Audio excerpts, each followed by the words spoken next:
Nous allons voir la gestion de la fatigue spécifique dans la sclérose en plaques. La fatigue est un symptôme fréquent et invalidant chez les patients atteints de sclérose en plaques. Pour comprendre pourquoi elle est si particulière et différente de celle des autres pathologies neurologiques, il est important de se rappeler que la sclérose en plaques est une maladie inflammatoire. L'inflammation se situe au niveau du système nerveux central et concerne essentiellement les gaines de myéline qui entourent les axones des neurones myélinisés. Après une longue évolution, les axones peuvent être également détruits. Il est important que les patients comprennent bien que l'inflammation responsable de la pathologie ne se situe pas au niveau des membres. Plus d'un malade sur deux pense que la pathologie inflammatoire se situe au niveau des membres. Il est important de leur expliquer pourquoi on met une veste rafraîchissante sur le tronc et un chapeau rafraîchissant sur la tête, alors que les symptômes comme la spasticité ou les tremblements cérébelleux se situent au niveau des membres. On retrouve des signes de cette inflammation du système nerveux central dans le liquide céphalorachidien, le LCR, lors des ponctions lombaires que l'on pratique pour confirmer le diagnostic de sclérose en plaques. La fatigue est un syndrome subjectif, sans aucun signe objectif. De ce fait, il est difficile d'expliquer et de comprendre cette fatigue.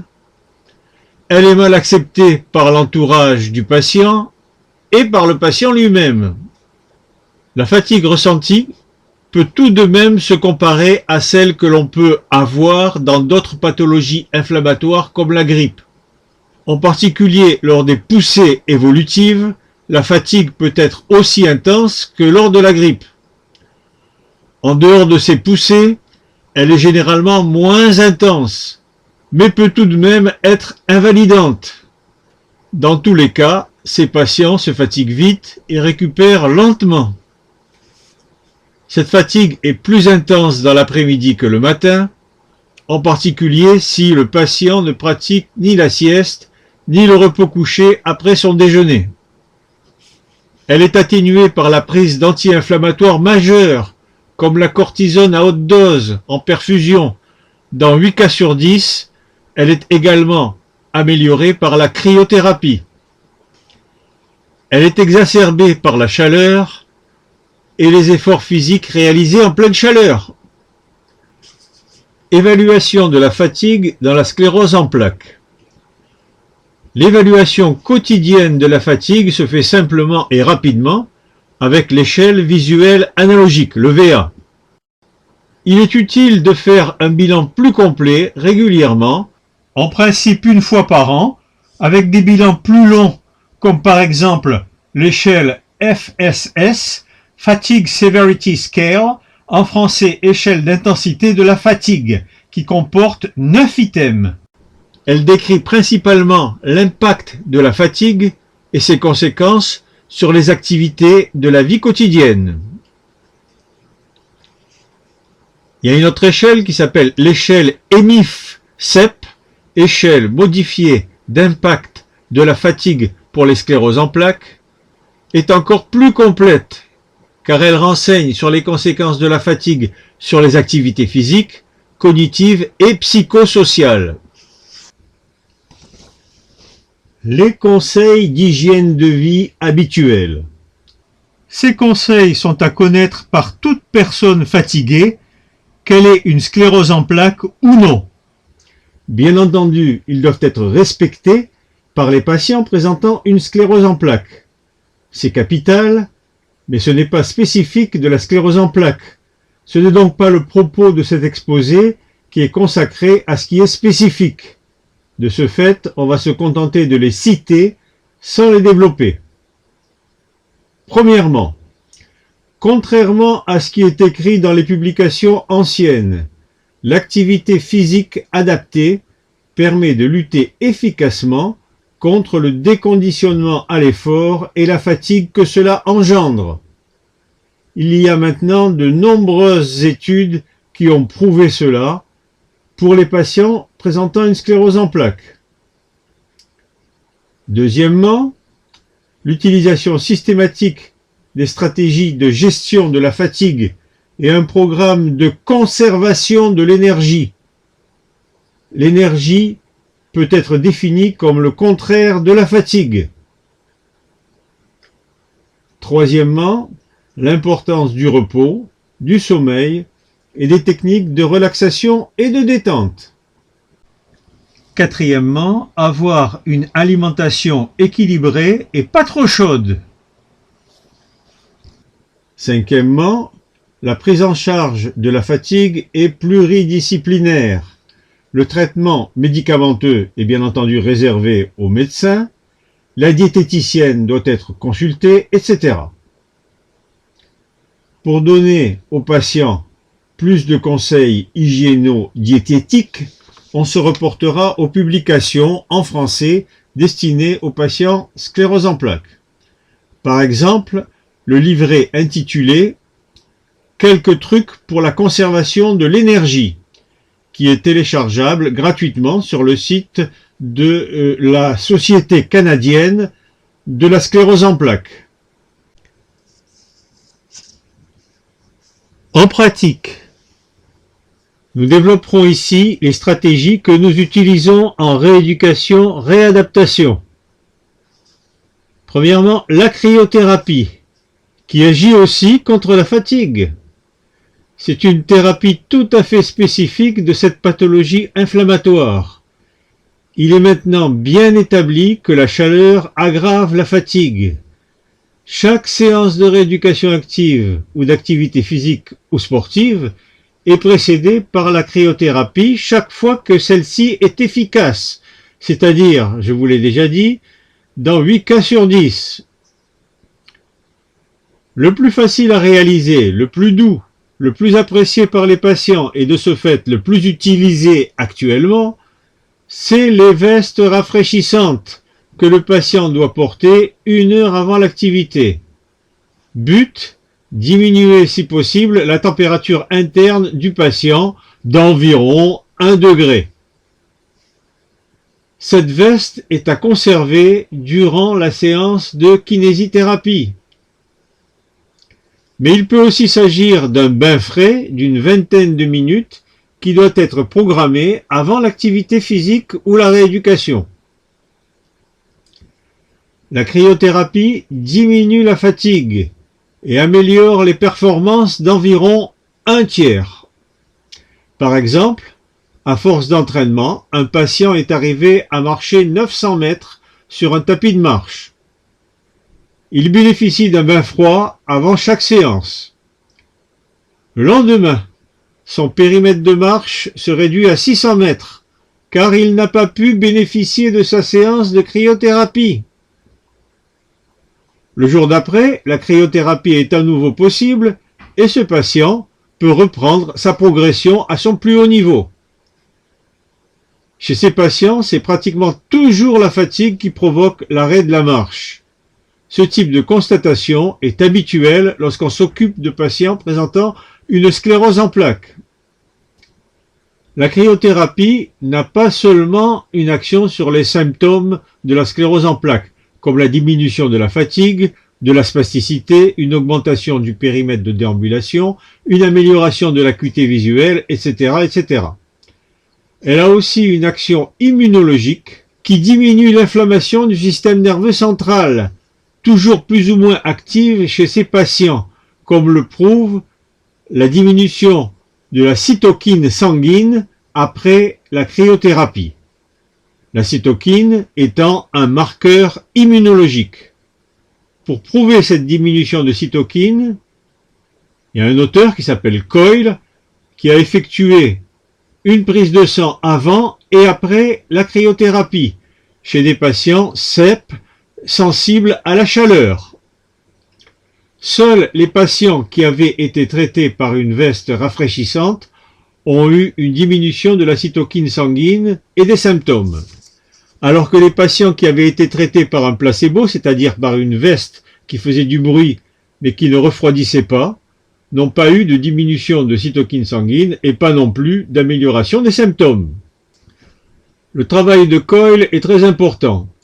Il a permis d'éliminer les fausses idées, comme la diminution de la vitesse de conduction dans les nerfs périphériques qui serait à l'origine d'une diminution de la spasticité.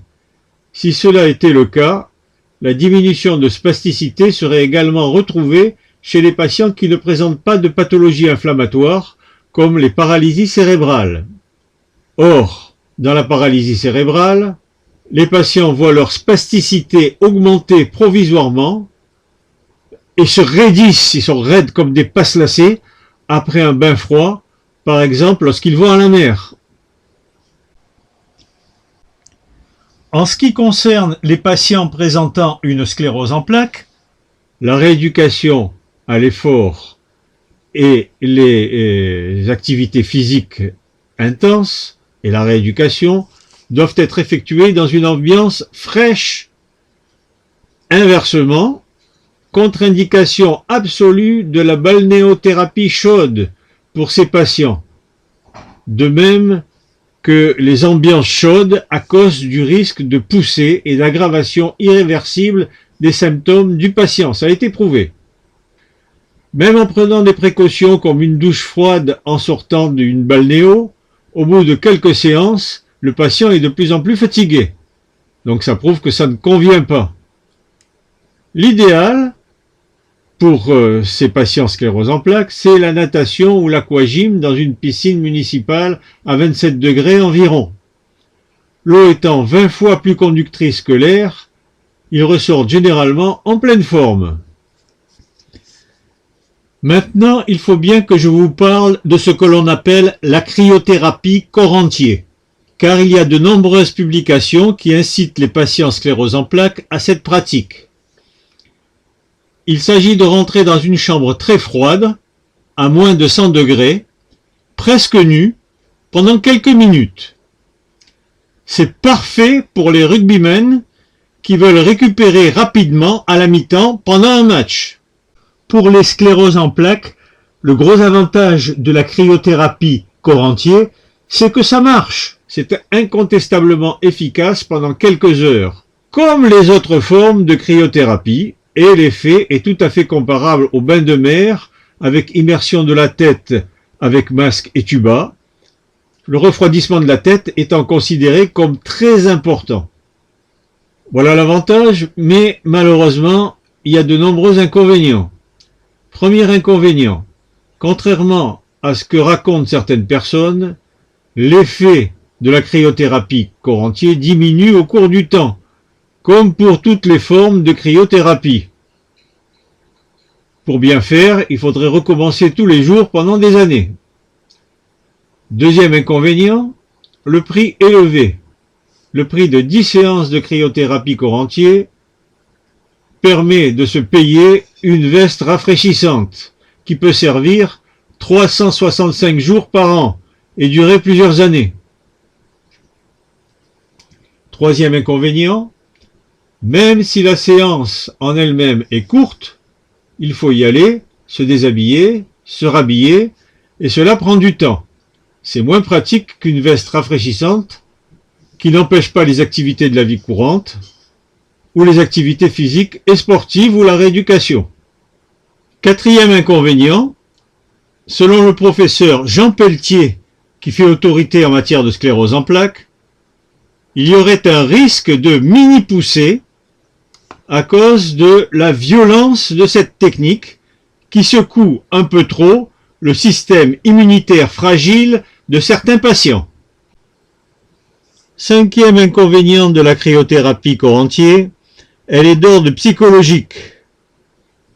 Comme c'est relativement violent, il y a une crainte des patients par rapport à cette technique agressive.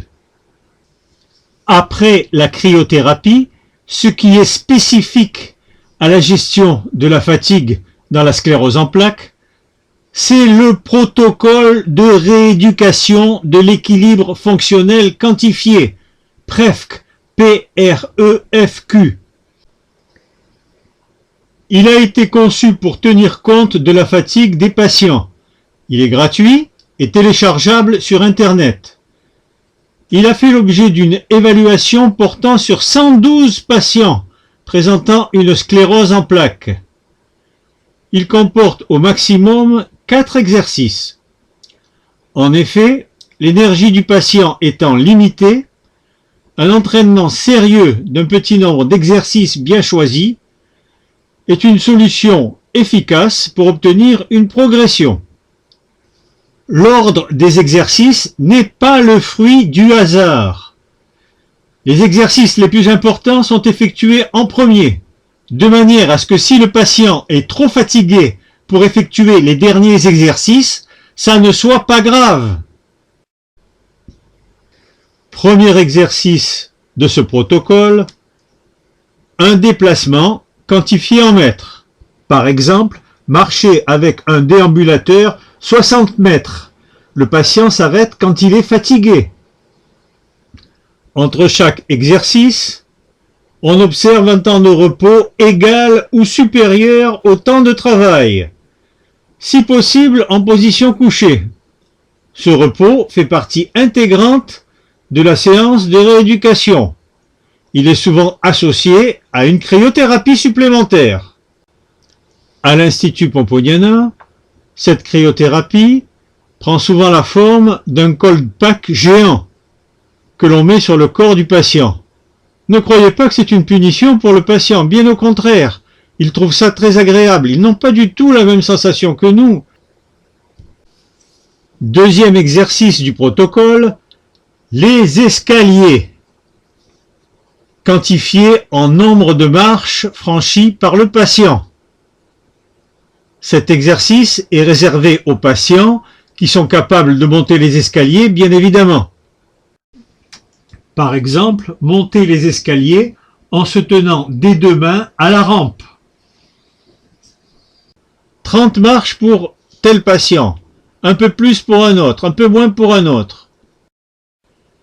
Un autre repos est indispensable avant le troisième exercice. Troisième exercice consistant à changer de position, quantifié en nombre de répétitions. Par exemple, assis debout assis, 32 fois, en se tenant à un objet stable. Nouveau repos avant le quatrième et dernier exercice, qui consiste à tenir une position chronométrée.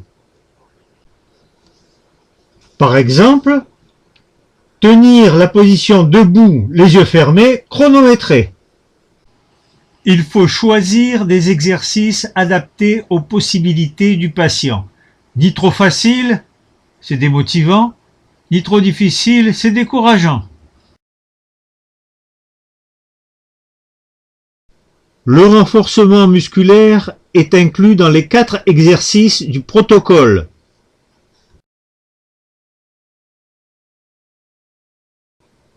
Les étirements, assouplissements et auto-étirements peuvent se faire entre les exercices du protocole.